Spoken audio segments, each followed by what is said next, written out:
Colleagues, I'm excited to announce the implementation of a new patient feedback form. This initiative aims to gather valuable insights into our patients' experiences and identify areas for improvement. That's a great idea. How will the feedback be collected? We'll distribute the forms to patients after their appointments. The forms will be anonymous and confidential, ensuring that patients can provide honest feedback without fear of judgment. What kind of questions will be included on the form? The form will cover various aspects of the patient's experience, including the waiting time, communication with staff, and overall satisfaction with their care. We'll also ask for suggestions and feedback on how we can improve our services. How often will the feedback be collected and analyzed? We'll collect feedback on a regular basis and analyze the results to identify trends and areas for improvement. The data will be shared with the relevant departments so that necessary changes can be implemented. Will the feedback be used to evaluate the performance of individual staff members? The feedback will be used to assess the overall quality of care provided by our team. We'll identify areas for improvement and provide targeted training and support to staff members.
Mihira, based on everything you've so kindly shared with me about the frequent need to go, the unexpected leaks, and how this started a few months ago, what you're experiencing has a name. We call it urinary incontinence.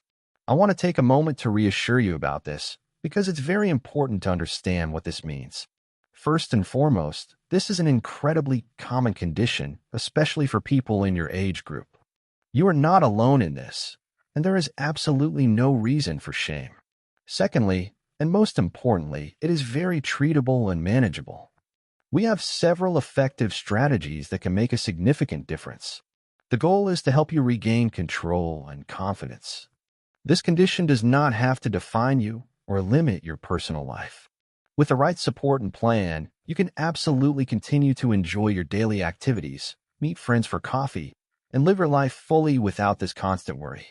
We are here to work with you on that plan.